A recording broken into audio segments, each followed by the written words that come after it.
Hello and welcome to the Snooty Ushers podcast. You are here with us today with our Halloween edition. We're going to be talking about some horror films and such. Here with me today is James. How are you doing? I'm doing very well, Dan.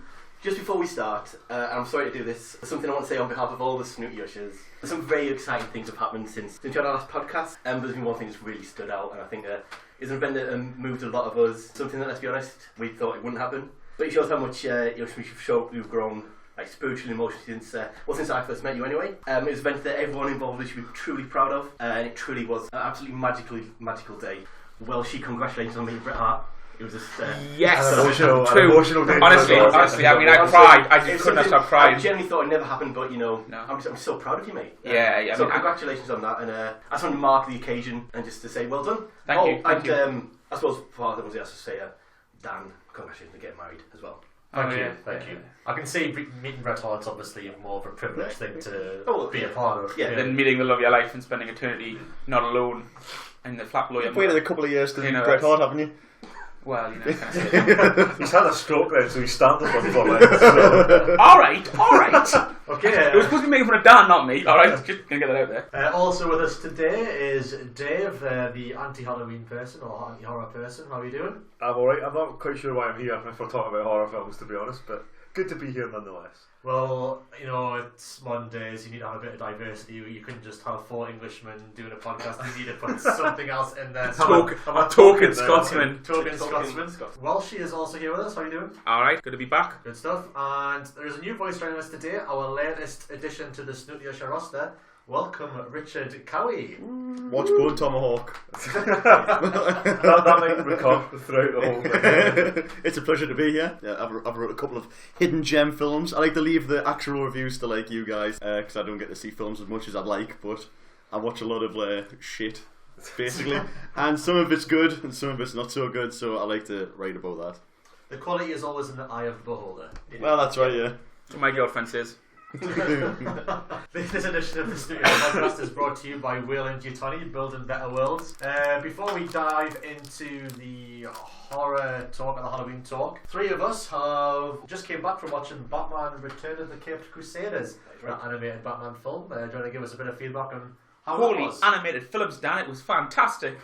I think it captured the sentiment or the feeling of the 60s TV show pretty perfectly, and the actors kind of sounded a little bit too old, particularly Julie Newmar. Yes. It sounded a ballhead away from her box, and she was trying to play like a spry kind of Catwoman, which didn't quite work. But it was just brilliant, wasn't it? Like, I think I've never seen such use of alliteration. As a fan of good wordplay, yeah, there was plenty of absolutely. There's plenty of that from with the animated film as well. What's daft in the series and was daft in the 60s, you can take to a massive scale. So when we're getting into bat rockets and penguin blimps and things that are just TV dinner factories with massive TV dinner trays and massive ovens and stuff, it's just it's fantastic. Something that always gets levied at Batman when Robin's involved is the fact that why is this kind of quirky millionaire have a teenage boy living in his house, and they kind of those sort of allude to the sort of gay right up to the edge. Took it right up to the edge of literally the next sentence would have been you two are a couple. This is an inappropriate relationship. But it was good, and I think that there's scope for many more like that, and to revisit those characters again. And I think Adam West's voice is just fantastic. It's just funny pompous and bombastic. It's just fantastic. Well, isn't Burt Ward now in his 70s and he's voicing someone who's 14 or something? So it was a bit of a stretch. But it was cool because you had Kevin Smith and Greg Grunberg doing a bit beforehand and talking about Batman and how this version of Batman still matters, to the point where it's probably the best Batman film I've seen in the cinema this year. It is the best Batman film in the cinema this year, and that includes the one that cost $275 million. I was going to ask, what is it needed though? Obviously with the Killing Joke coming out, which people disagree, if it's good or not. And then you've got all the other Assault on Arkham, which is a Batman animated. Then you've got films coming out. You've got Suicide Squad with Batman in it. You've got Batman vs Superman, Batman solo film, all the Nolan films. Was this needed? I think it is because at their core, comic books are they appeal to a very broad audience, and it's important that they appeal to kids too. Now, there's also a lot of the animated stuff, there was a TV show, Batman the Brave and the Bold, which was a very kind of kid friendly. Was that like a CGI kind of 3D? It was kind of smiley Batman. It was very and he kind cell of shady kind of stuff. yeah, and he teamed up with a different DC character every week, and it was all very not quite as camp as the Bill Dozier sort of 60s series. It was very kid friendly. Well, And so much so that at the very last episode, he turned around and looked at the camera and said, "You know, I'm going to be gone for a while, but I'm always here if you need me." And you know that's cool for kids as well. So I definitely do think there is a place for that. The Caped Crusader version of But that. it's nice to go back to a lighter Batman. I think we don't always need heavy, angsty. I'm the hero the city needs. I can change. Sometimes Sounded more like Arrow than Batman. it's the same thing. I do think this Batman, this version, the Caped Crusader version of the Batman, is something that can fit into the plethora of different. Yeah, it's got a slot somewhere. Yeah, I think this is definitely one that would work. Like we said, Burt Ward and Adam West, their voices, it was great to hear them again. But first, I think the first thing I said to Welshie as soon as the film finished was just how good the vocal performances of the rest of the cast were. If you didn't know better, you would have thought it was, you know, the original Joker. Cesar Romero, Burgess Meredith, and that competition Burgess with like Frank Gorshin. Frank Gorshin. even down to the accent, when they were just talking normally, especially the Burgess Meredith. Yeah, the inflection in his voice when he Irish went to inflection that was kind of in there was just fantastic. So who does this? Is it the DC animation? Yeah, it's one of those animations. Because they do really good. But I've said animated this for years. DC animation is amazing. If you just had the DC animated universe, you'd be fine. We don't need the films that are going to ruin 50 years of comicdom. I think it was fun. It was. People were like kids and adults were laughing and enjoying themselves. I think that was which the is best good. part of it. Is like because you looked around and there was like dads had their kids there, and then you had three massive children, myself, James and Welshie. And then there was guys like us and stuff. And I'm a 40-year-old man, and I went to watch it with my Batman t-shirt on, you know. So it's like it definitely is. And as I say, it was certainly the best judged Batman film that's been in the cinema this year. As good as the Killing Joke segment of Killing Joke was, that prologue kind of just wasted it all. I think, like you said, that's the thing. It was perfectly pitched. Yeah. But it was. I think if you're going to see Batman Return of the Caped Crusader, if you go and see that film and expect something else, and you are disappointed by the film that you see, the problem is with you. And also, so I don't know what the release schedule is going to be, or I assume it will turn up on DVD or Blu-ray at one point. Probably on Monday, I think. Oh yeah, probably. Yeah. There was after the film, there was a quite short kind of documentary. But they did that on the Killing Joke as well when they did that cinema. They had 10 minutes with Mark Hamill and them just talking about the Joker's voicing the Joker, and Mark Hamill how he's voiced it in different incantations over the years. Yeah, but I think that was very interesting to see. There's a little bit of it's great to get the whole gang back together, but it seemed to be more than just like a vanity project of but we've still got these guys under contract. Let's make another film. There's enough interest in Adam West going back to Batman. Well, it felt like it was a genuine project that and also might be the beginning of something. They brought extra. Batman 66 about a year ago, maybe even longer, when they brought that back and they started doing comic books based around this. It was just called Batman 66. It did relatively well. I mean, it did, and then Kevin Smith wrote a crossover with Green Hornet, which was brilliant. But again, like the Green Hornet movie is very much. I know obviously people slated it, but it was a Green Hornet movie. If anyone knows what the Green Hornet is, that's what the Green Hornet is. It's very much the Adam West 60s kind of campy Batman, except instead of a little boy wonder, you had Bruce Lee. I think what James said was right. If you go into that expecting something other than what it's intended to be, then you would be caught. I can save the city. Too much power for one man. It's just fun. It's just fun. It's like from start to finish, really. Save Martha. Also, Batman dances in it, so yeah, he does. Yeah. If that's not sold, if that's not good enough reason for you to go out right now and buy it, but it's order like, it on Amazon or wherever. It's everything you looked at in the 60s series. It's like you've got these two guys. One wears a cravat all the time, and like tosses around with a 14-year-old boy. Yes, with shorts and a t-shirt in front of the fireplace. And like the police can't even solve the simplest crime. And they even made reference to it. Jim Gordon goes, "Don't worry, police chief. You don't have to solve all crimes. No one expects the police to solve crimes." Yeah. They call it out on everything. Every question you had about how camp the 60s was, or how they just totally lampoon it in this and it. Even when he starts getting more violent, the sort of the words that come up on the screen become less kapow kafum to concuss and fracture. Yeah, fracture is when he's getting more violent. But I think Dan, we kind of went off on a bit more of a tangent than we expected. But I think definitely it's a lot of fun and many more is all I can say. Really. If you get a chance, do see it. It's very much worth watching. If you're a Batman fan and you know of the 60s stuff, then give it a watch. I think that the thing I like about that is cinema is at a point now with all the on-demand services and you know so much they've got to try something different, and certainly in my time in the cinema, and it looks like it's continued on. They look to do something different, so you have that like little campy cartoon that costs £5 a ticket, and you know, and you've got along with all the other live theatre and stuff. So it's good to see cinema try to broaden the horizons. Yes, thank you, Dan. Yes. Yeah. Where does obviously there's quite a few Batman animated films out there. Where does this lie? Considering it's by the sounds of it, it's completely different to stuff like The Killing Joke and other recent Batman animated films. Where does it lie in terms of quality? Is it better than most?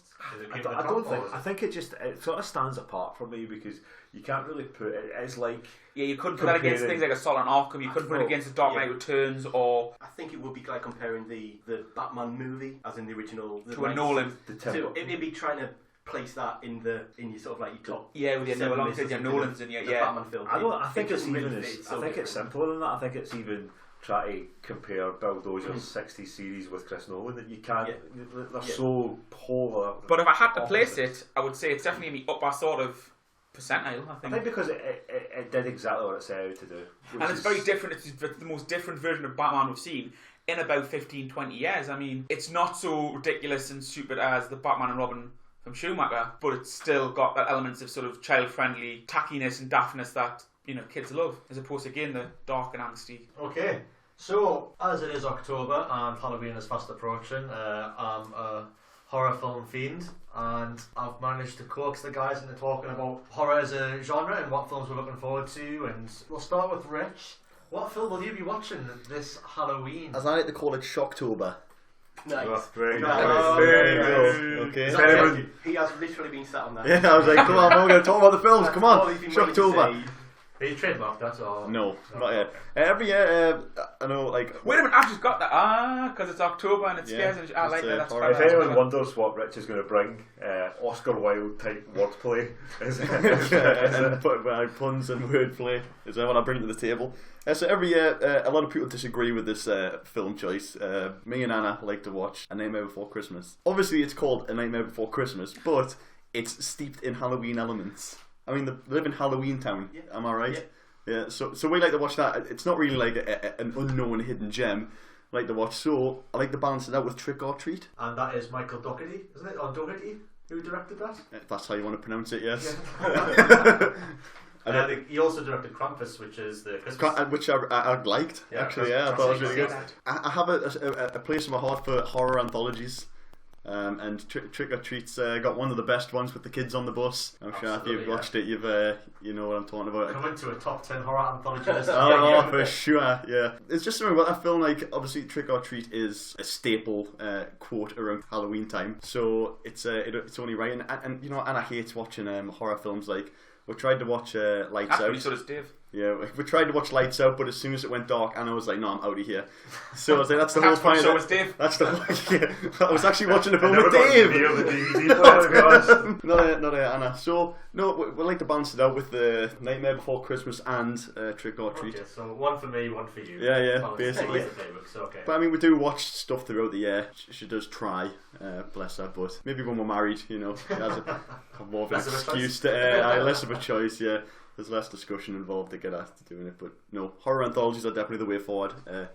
Coming to a top 10 list soon, I'm sure. Yeah, they absolutely got it lined up, and they seem to be having a bit of a resurgence at the moment. VHS, ABCs of Death, 1, 2. The ABCs of Death, I kind of because I mean, F for fart. Come on, that's that's ridiculous. Okay. It's like they try to go across all the genres inside of it. Yeah, but VHS 1 and 2 are absolutely brilliant. I was going to pick VHS 2 over Trick or Treat, but Trick or Treat's definitely. You actually hold it in that high regard. Oh yeah. Trick or Treat. Yeah.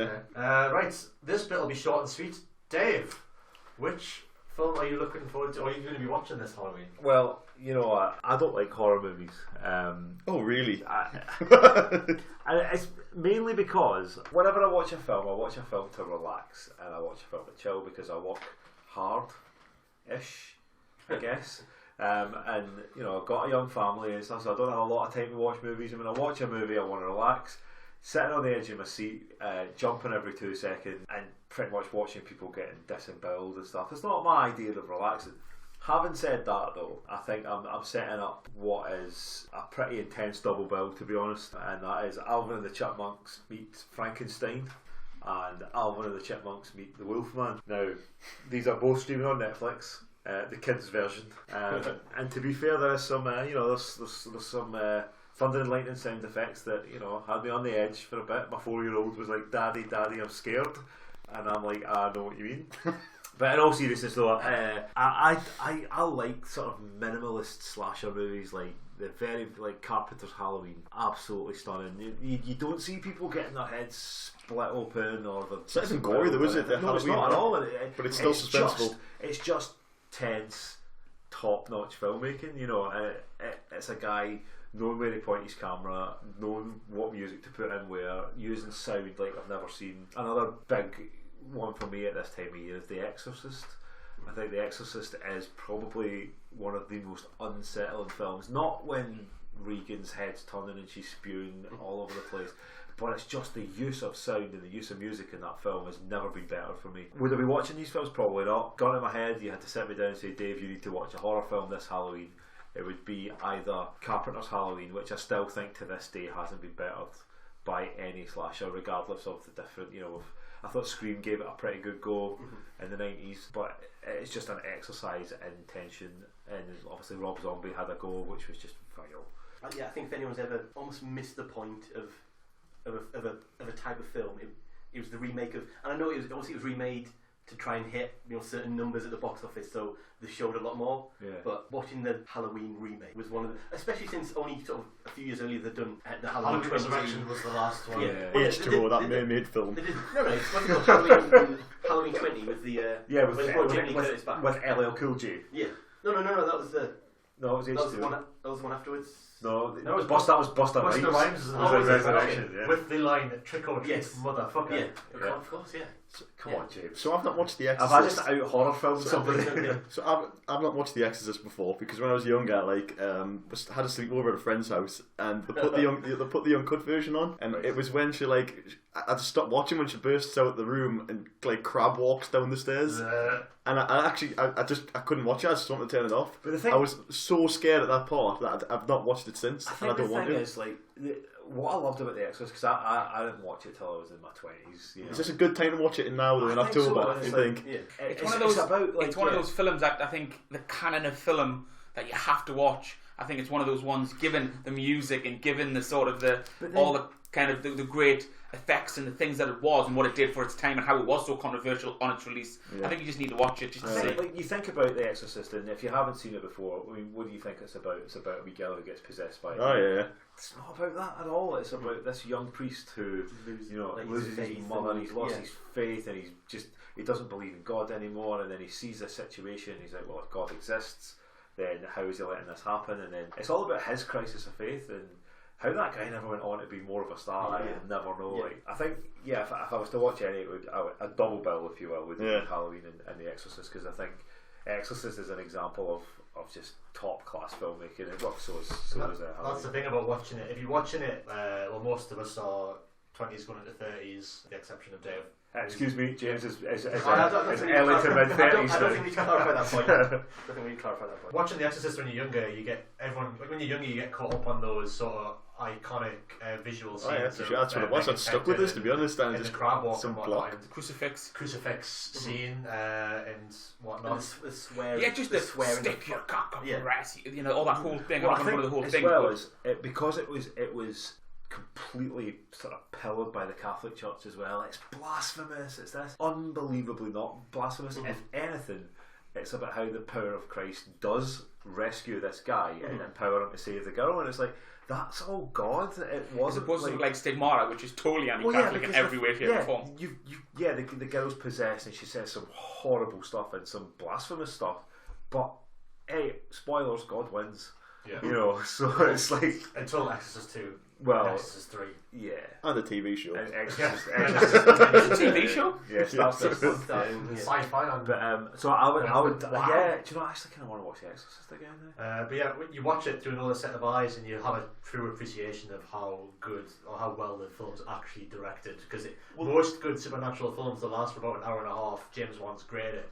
But when you've got stuff like The Conjuring and The Conjuring 2, they both ride 2 hours, and Exorcist actually goes over the 2-hour mark. And to retain suspense to the level that it does for that long a time is a true testament to how quality that film is. But again, sticking with what when you watch it when you're younger, and I was quite young, I was about 10, 11 when I watched it. Yeah. And I was like, oh, it's not really, that scary. It's there's some moments I was like, ooh. But it's not until I got older and I studied film, and you look at it from a real sort of critical angle, and you go, actually, this is really good. All them things you've said and all that sort of stuff, the chilling, the music, the tone, the visuals, everything. You go, wow, actually, this is a really good movie. This is really. I've watched the Oscars. I can see why this is such a. Yeah, I've watched the Oscars since I was about 10 and 11, and I never really knew what sound editing was until I watched The Exorcist, and I was like, so that's what sound editing is. And it's not music. It's not like a score as such. It's just musical cues. And how there's nothing else going on apart from the sort of tinkle of a piano, or it's just stunning. Really. But that's what's one of them films, like I said, one of them films, the canon of films you just have to see. So alongside like Citizen Kane and all them kind of films, it's just because it's such a sort of a cornerstone in cinema. It's decided. We're dropping A Nightmare Before Christmas this year. The Exorcist is in its place. I'd lend you it, but I want to watch it myself. I've got it in the house. I'll lend you that I've got it in the house. It sits there not on show because it's like that's gonna give me nightmares. But I definitely feel like I need to get involved now. Yeah, I would do it. Let's And put the it thing off. is, right, so Exorcist. But if you have kids, watch Alvin and the Chipmunk movies. Are fun. To bring it back to the start, Alvin and the Chipmunk. To round it out, Dave will be watching Alvin and the Chipmunks this Halloween. James, anything on your radar?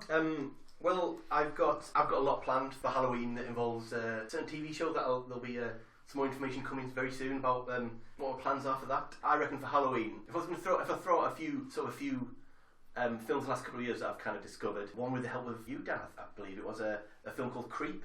Is a very good. I've heard of this film Different because of you two.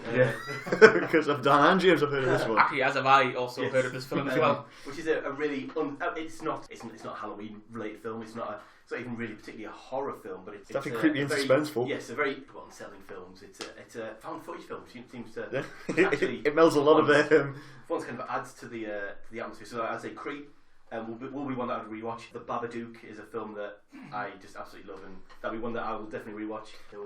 And I would suggest to Dave, if he wanted to technically watch a horror film but not be too scared, I would suggest What We Do in the Shadows as one to try. Right, okay. As in, it's been on my radar for a while actually, but As just the wife won't watch it. as a vampire. Yeah, the wife won't watch it. No, she won't. I mean, it's Film. got Jermaine Clement from the Concords in it, so I would definitely.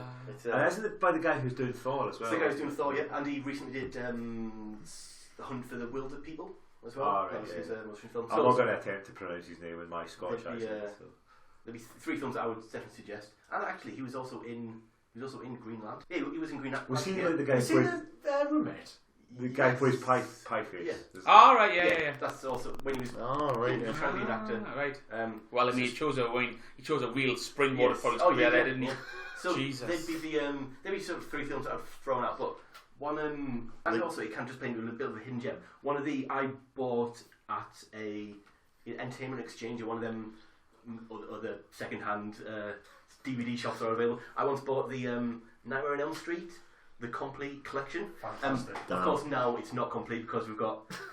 I think it was before Freddy vs. Jason came out, which is a really good movie as well. Oh, yeah. Great. But I reckon I just love those kind of films. Having agreed totally with Dave about the liking to have something held back and a bit of subtlety in my horror films.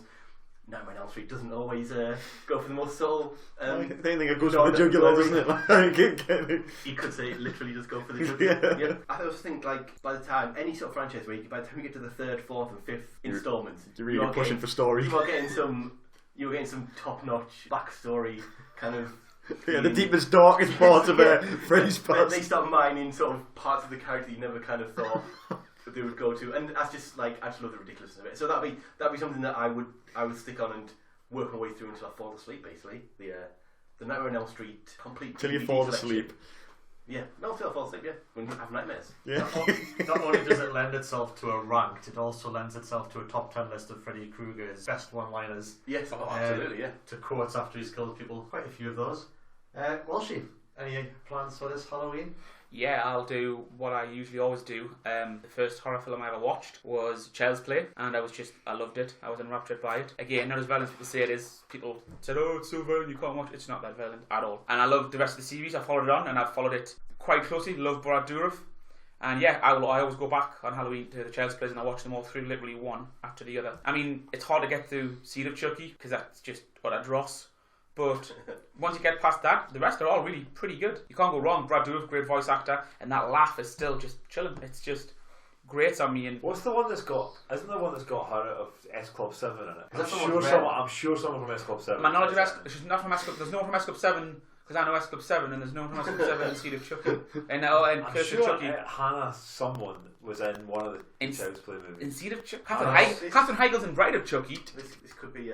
So I haven't watched these films for we all years. go for Google at the minute. I haven't watched these films. I did watch all of the Child's Play films, but for the life of us, I can't remember. I can't distinguish. Because one basically, which. one he gets the doll, and then it all kicks off, and then the second one, obviously, his mum's being declared insane, and he's in a home. Chucky comes back. The third one, he's an adult, and it's the guy from Dungeons and Dragons, the lead in Dungeons and Dragons, in military school. And Chucky comes back again, and they're in a fun fair for some reason. And there's did he also play Jimmy Olsen? Yes, he did in the second season onwards. And then you've got Bride of Chucky, and then you've got, which is when Tiffany comes into it. Then you've got Seed of Chucky with Jennifer Tilly and playing Jennifer Tilly and both Tiffany and Jennifer Tilly and the baby. And then you've got Curse of Chucky, which is sort of the new, not a reboot, but a very nice continuation of the story. It's very, very clever. I mean, I would definitely recommend watching Curse of Chucky, one of the best in the franchise. Hannah Spirit, Seed of Chucky, 2004. I was just checking that, yep. Really? Wow, I missed that. Yeah.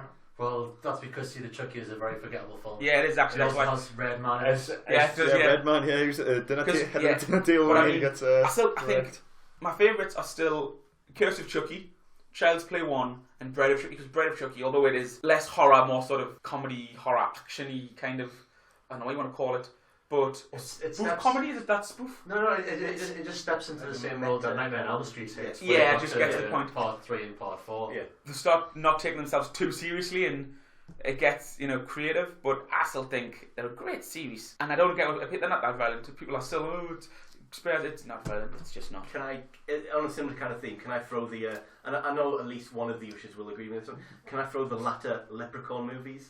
I love Leprechaun 1, the Jennifer Aniston, it was really good. So I'm going to throw the latter ones there into an almost over-the-top ridiculous soap. For the thing that is actually so difficult to do, so bad it's good, which people throw around all the time. But Bride of Chucky isn't so bad, it's good. Oh, no. But I see what you mean though, it is a little bit, when they're having sex in the hotel room and she gets pregnant, I do get that it's weird, and that dolls. For the longest time I had Leprechaun 4 in space on my cinema badge. Isn't number 3 in the hood? No, it's number 5. Number 5 is in the hood, and then there's number 1 back. See, you made the same mistake as you did the last time, Chris. It's in da hood. I told you I'm not down with the kids. And Dan, how about you? What are you watching this Halloween? What's your favourite scary movie? So we give the rest of the podcast over to Dan. Movie. See you later, guys. We'll be see you in the next podcast. I'll try not to draw this out for too long. There's a new film on the radar which is coming out. It comes out in cinemas this Friday coming. Directed by Mike Flanagan. It's a sequel to Ouija, which I've not seen. It's a Ouija. Axis of Evil. The origin of evil. Axis of Evil. Origin of Evil. I don't know why I even try to contribute to this discussion. I'm pretty sure that's a subtitle to a Puppet Master film, actually. Oh, maybe. Axis of Evil. Origin of Evil. Origin of Evil, that's it. It's directed by Mike Flanagan, who's been on my radar ever since he directed Oculus, which is a really nice little horror film. James is chomping at the bit to say something right now. That'll be WWE Studios. Oh, really? Yeah. Oh, alright. It's a new piece of information. Can I also just point something out that although Ouija does sound like a good film, I do believe it's called Ouija. I always presumed it was Ouija. Ouija board, like a Ouija board? Rather than a Ouija board. I pronounce it Ouija. I've always pronounced it Ouija. I've said Ouija board like Ouija. I would say Ouija as well. Normally I like to disagree with Dan wherever possible. It does end with an A though, so it should be Ouija. So it's a Ouija board. I really enjoyed that the first film though, the Ouija. It's got some naughty little scares in it. That's the new horror film I've been looking forward to this Halloween. I don't actually have a ritual for Halloween, which is unusual for like. That's because you just horror watch every type of horror film. That's why. Well, yeah, because horror's quite a big thing for you throughout the year. I like horror. I'm not as I'm not as mild as Dave, but you really are a connoisseur. I really have a palate for it. Well, if you were in the room with us right now, you'd see my DVD shelf, and I've brought all my DVDs down and put them on my Blu-ray shelf of all the horror films I'm planning to watch in the next couple of weeks. If you'll permit me, Dan, just to choose one at random. Right, so whereas James likes to watch WWE films with WWE superstars in, I have a film in my library which contains MMA superstar Tito. Can I just give you the tagline of this film, and it is: "They'll swallow your soul. Anything else will cost you." This film is called Zombie Strippers and stars, from what James tells me, a porn star called Jenna Jameson. Is she a James? Are we glossing over the fact that Robert Englund is also in this film? Completely, yeah. A little bit, yeah, but... I've had that DVD since I worked at Woolworths, and it is still sealed. I don't know if is it sealed or is it a protective cover? I'm not sure. A sleeve. But yeah, I've got a lot of horror films on my shelf. I'm working through a lot of horror anthologies at the moment. Yeah, there's a few I've got on my radar. I've recently watched again. I don't want to be corrected again. Trick or Treat. There's a film that my partner, my now actual wife's been asked to watch for a while, called The Taking of Deborah Logan. That's pretty good.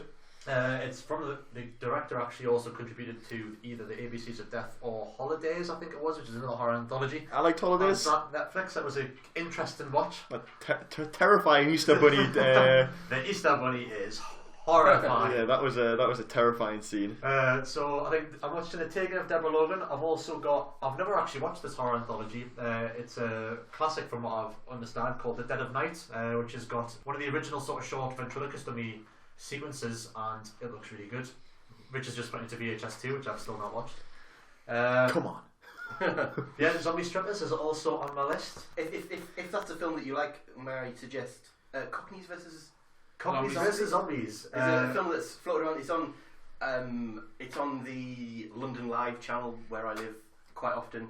I don't know if you have that's a great channel that shows just as many Danny Dyer films as you could possibly want to see. But Cockneys versus Zombies is one that's always on there. And, it's on Netflix. Oh, it is on Netflix. Was it on Amazon Prime? Oh, it might be on Amazon Prime. But I feel something. Other streaming. It's on a streaming service available. And if any of those streaming services do want to sponsor us, contact details will be given at the end of the podcast. I feel something we can all agree on though is Bo and Tomahawk that Dan hasn't watched yet. I've not watched it, and for someone who loves horrors and westerns, it seems. Well, there you go. That's a perfect meld of the genres there. But yeah, it's just come out on Blu-ray, so I think I'll wait for it to come down in price before I get it. I think fair point. Just in case I'm disappointed. I don't think I will be. It's got Kurt Russell, Patrick Wilson, Matthew Fox, and people die. Matthew Fox. Matthew Fox, is it? Yeah. I love Matthew Fox. Yeah, everyone likes a bit of Matthew Fox. We should be in more films, really. But yeah, I've just came out on DVD on Monday is actually The Conjuring 2, which I've just bought today, so I will be watching again that film. James Wan, one of my favourite. Just to clarify, Dan, you can rewatch something and you can watch something again. What you can't do is rewatch something again. Just to, Duly noted. Thank you for that. And that's the scariest of them all. There you go. Because if you rewatch something, the again's implied. So yeah, that's what I'm watching this Halloween. I'm pretty sure my wife will have other ideas as to what she wants to watch, but hopefully it's very similar to what I've got planned. We're going to go around and see what's horror's full of wonderful subgenres. Some of them more prolific than others. They've all had the period through the years when they've came to prominence. We'll start with Rich. Favourite subgenre of horror? Subgenre? Yeah. Is found footage a subgenre? Found Would you say found footage? Yeah. I love found footage. I don't know, there's something about if it's done right, it gives you a very close connection to what's going on. VHS 2, right? I don't want to harp on over VHS 2 because it's really good. But VHS 2 has the three films that make up the anthology. There's a zombie one where the guy's got a GoPro on his head and there's a zombie attack. The other one is a guy gets an implant in his eye and he starts having all these horrific visions, like ghostly visions and stuff. And that is terrifying. and there's like a camera crew one that infiltrate this Indonesian cult, and the witness sort of like a demon being born and stuff, and that's also terrifying. It just makes me feel like I'm so close to the action, and it not many horrors make me like sort of like thingy back a bit. But VHS 2 was one of them that did that. And same with Blair Witch. I've watched the Blair Witch once, and I won't watch it again because when it comes to that end scene where you see the 2 feet like in the corner, I hate it. There's something about like Blair Witch that like, for a film that literally shows you nothing. Yeah, it is. It does a lot. So effective. But I mean, found footage. Like James said before, Creep is a found footage film, but it's completely different to what VHS does. Completely different to what Blair Witch does, and they're all their own separate sort of horror styles, but all compressed into found footage. I don't know if you've got any recommendations of found footage horror films. Well, I was reeling off a top 10 list earlier, which admittedly I haven't finished because, as you listeners might be aware, there are a lot of poor found footage horror films. Totally. But Afflicted's one, which I'll be bringing up on a Halloween edition of Negotiating Netflix this year. Get involved. On a very similar sort of thing, the found footage film that's not technically a horror film, but it works on so many other levels, is one called Troll Hunter as well. Troll Hunter. That's an absolute classic. And just what you said there just kind of reminded me of... was that horror? Would you say that's horror? I think it's fantasy horror, I guess it could venture into. I wouldn't say... I personally wouldn't... Without starting a big... maybe start a big debate. I wouldn't personally say that was horror. That to me is more fantasy. But then again, you could say it's trolls and stuff, so it could be... It's I don't know, I'd say it's an awesome found footage film. I think there's that scene where they go into a cave and there's the stuff behind them all. And that's tense enough. That's tense enough to scare me. Fair play. Yeah. To say that it is a horror film. Okay. Dave, any particular genre apart from Alvin and the Chipmunks and the extended universe of animated horror? I do think they. I'm actually a little bit better than when they met Alvin. When I say animated horror, I guess could Coraline feature in sort of animated absolutely, horror? yeah. Coraline was But nice. Sensational. It's pulling when they pull the strings out of them. So could I go with sanitized animated horror as a? I think I guess it's more gothic horror than anything because I can see not like every bit of horror has to be sort of blood splatter and I do think Coraline has some sort of disturbing like animation too. Dark like undertones. Well, she says it's like they're pulling the string out. And the idea when they sort their mouths up and. Yeah. So I guess that's just one movie, but and the nice parents who turned out to be nice and then turned out to be I'm not not a nice. horror fan. Pay the Ghost. Yeah, Nicolas Cage horror movies, The Wicker Man. That's as far as like Dave can like last out them horror films quite easily. Horror film in a Frankenweenie. Wicker Man. Yeah. Paranormal fits into That's I still think The Nightmare Before Christmas has sort of some dark sort of imagery to it. Well, was it the Boogeyman? Well, Tammy Selleck, Boogie. Yeah, Boogie. Ooh, that's... he's pretty creepy as well, yeah. In the same way that, in the film I was banging about, same way that Rango is a very, very good Western that just happens to be animated. Yeah. I reckon these are all genuine horror, they are horror films. Like if they were set in reality, say if Coraline was set with real people in sort of like, it would be quite a scary film.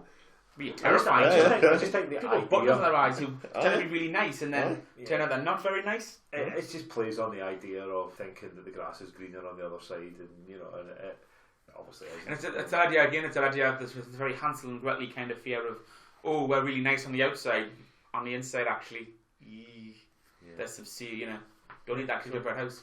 Yeah, I guess that would be my only real input on that side of things. Cool. Well, it's a good enough subgenre in and of itself.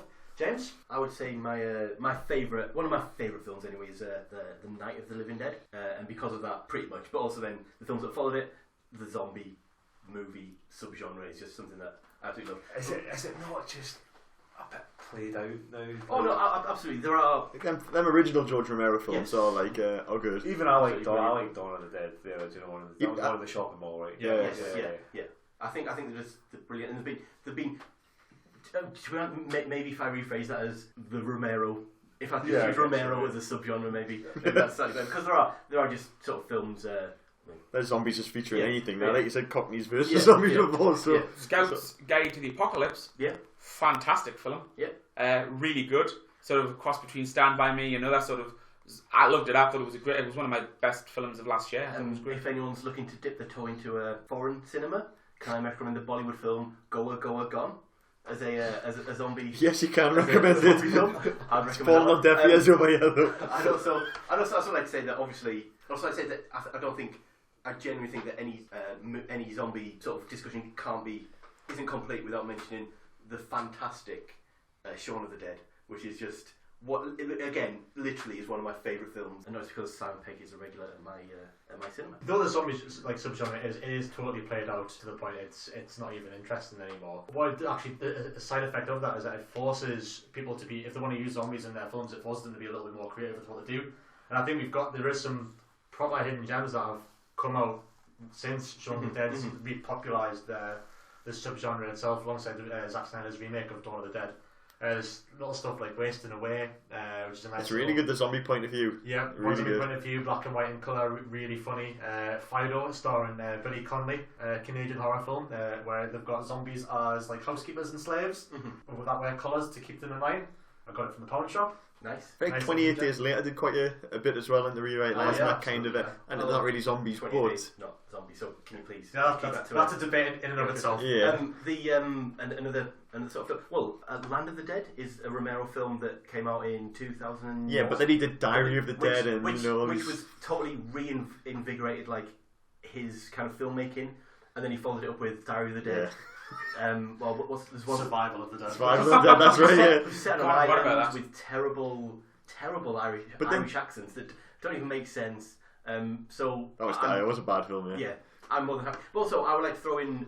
I think the zombie the idea of the zombie has been so played out that now it's used to things like, I don't know if anyone saw the film Warm Bodies a few years ago, which is basically a rom-com where one of them happens to be a zombie. And also there was a film this Life year. After Beth, that was Yes, also that's another one. Yeah. like a rom-com. But But then one I watched recently was Wormwood, which I really liked. That's Road on of the Amazon. Dead, Do you mean to watch that? really good. So like, it's a really quirky Australian film. there's also a film that I want to mention that I didn't manage to catch in the cinema because I work just so many hours that I don't have time to see all these films. You don't have to laugh quite a lot, Rich. One of the things that film I really want to see and I missed in the cinema was The Girl with All the Gifts. Okay. Yeah. Which is I don't know if a spoiler to say it is a zombie film. I think that's revealed quite early on in the film, so I think it's too I much think it's spoiler. revealed in the trailer. It is actually in the trailer. Yeah. I wasn't totally sure, but People get bit. yes, People, yeah. It's just pushed so far beyond they are zombies, and it isn't the issue. It's the fact that how do you treat people who happen to be zombies. Cool. Walshy. Sort of leading on from my love of child's play, I like critters and weird things and dolls and dummies and things like that. There's something about them that I just enjoy, the sort of the absurdity yet the air of them. Like I've only seen the first two Leprechauns. I've not seen, but I'm not sure. But I just like. I think I need to watch them. Yeah, I like crittery movies. I like Gremlins. I mean, I know obviously without getting into the non-Christmas argument, I still think it's a very good movie, and I like the idea of it. So mine would be again like dolls, dummies, puppets, critters, weird little things. Would you prefer? Sorry, all right. Here's It's a the creature question. feature, isn't it? Creature features, yeah. I'll say, would you? So creature features, I'm not really too fussy that way, possessed or evil. Yeah. I like them. I don't know what it is. I've always had a thing for just dummies and stuff, and again, maybe it's just me being weird, but yeah, that's my I think sort you've of been subgenre. weird. Because I find them scary, and I find them really, because it's not unusual. Like people have dolls and dummies and stuff, and especially them porcelain dolls we used to have. Yeah. I had a cousin, and she collected them all, and she had them in a room. And I swear to God, that place was a house of nightmares. It really was. I had to stay there once. Honest to God, didn't sleep for like 2 days. Again, that's too many of I those don't know kind how of you films. sleep at home, Dave. One of them Barbie dolls. But yeah, I mean, I like Small Soldiers, and also the horror film. Small Soldiers is a horror film. But I love that idea. Just your toys being alive and being violent. Stabbing you. It's really sort of, I don't know, really sort of stirs my imaginative juices. Yeah. For want of a better word. That would be my creature features, we'll say. I love that scene in Toy Story then, did you? Baby's head on the spider, like. That was awesome. Terrifying. I think what lends itself to creature features really well is everyone loves, or for the most part everybody loves, classic old special effects. And I'm sure Dave enjoys old special effects like animatronics and claymation and stuff. Yeah. So having CGI critters, would that work? Would that be a good film? Probably not, no. not. Yeah, like Gremlins only works because the Gremlins look how to do it. I don't Yeah. think it But would again, work. I mean, this is probably not horror again, but there's an episode of Buffy in the first season when there's a dummy that's actually possessed by a hunter. And again, it is really scary and it's really good because the dummy is a scary looking thing and it talks like an adult, like a man, and it's just really good. Is that the one with? I don't want to spoil this 15-year-old episode of Buffy. Buffy. The first season. Isn't that the one where it turns out the dummy's actually Good. Yeah. He's good. That's I think it's good. And he's actually a hunter killing Yes. demons to Yeah, get that's his it, soul back that was Yes. trapped in the dummy. Yeah. But it's so good because she's naturally quite scared and creepy, and again, it's done very well. The dummy doesn't actually speak. The dummy just has a voice that's supposed to be speaking for it. Where the position in the room, and when she opens the door, and it's there, and it's really scary, and you really believe the dummy's real. And I don't know, it just really gives me chills, and I like it. Oh, cool. I think that's possibly my second favourite subgenre. I mean, it's the fun kind of horror that you can get away with, and just, it's possible. I mean, it doesn't necessarily. Is Dead Silence fun though? Is Annabelle fun?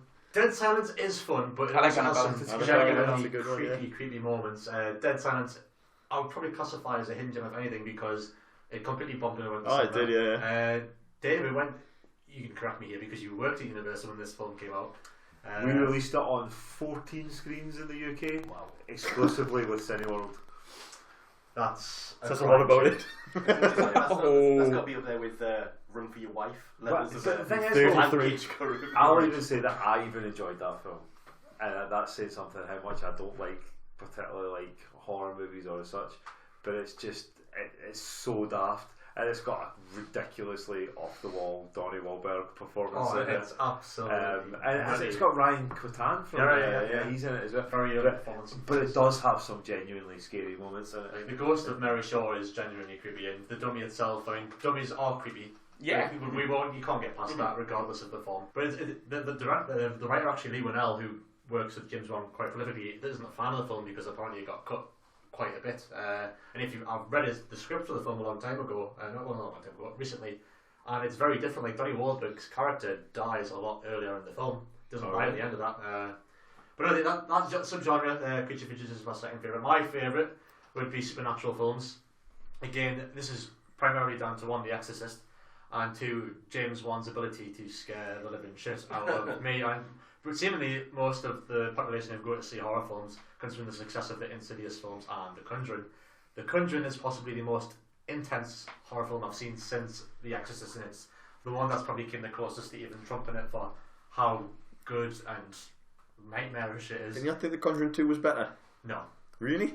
I actually preferred The Conjuring 2 Really? to The Conjuring. That could be a discussion for another time, but I really preferred Conjuring 2. I do think that is definitely a discussion for another time. And one of the things that, very briefly, one of the things that sort of affected me going into that film was because I'd watched a 3-part TV series called The Enfield Haunting, starring Timothy Spall and Matthew McFadden.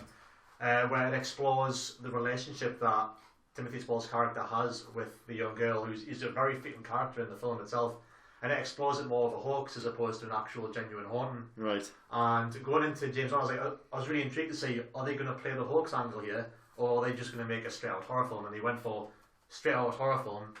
However, knowing the story behind it, knowing that it's nowhere near as scary or whatever, because that film was always in the back of my mind. It's like, right, so this isn't really that threatening. I suppose I didn't watch that beforehand, Yeah. so I It's just like- had this film I going. knew going into it, the ghost of this old man was not as sinister as like the Bathsheba character, witch that was trying to possess the mother in the first film. So until the reveal of Valak at the end, which was cool, it had its moments, it was still pretty tense.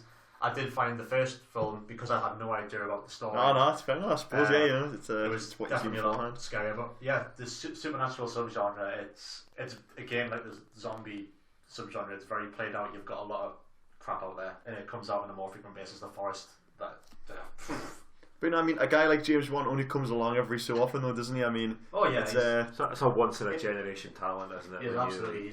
to keep knocking it out the park like he's doing. I mean, even like, he had his hands on Lights Out, didn't he? And I'm sure that did well. It makes you appreciate. I mean, that only started as a Because short, of didn't it? Lights Out, where the lady flicking the light switch, and it was even involved in the film.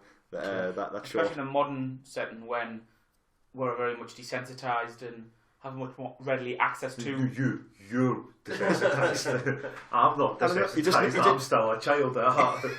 You're desensitized. He just knows how to play on like a small fear. Like just Lights Out is the premise of it being dark. Yeah, you know, and that's a fear that everyone's had at one point in their life, I'm sure. But that's good. Fear, as we've said, you don't always need guts and gore. Yeah. You know, sometimes the best horrors can also be when things you don't say. It's it's what's hinted at or what's not shown that's scarier than what is shown. Cool. Well, that is it from us for this Halloween edition of the Snooty Ushers podcast. You can find us at the new URL of the SnootyUshers.com, I believe. SnootyUshers.com. Thank you for joining us. This episode was brought to you by Will and Jutani, Building Better Worlds, and we hope to hear from you next time. Bye.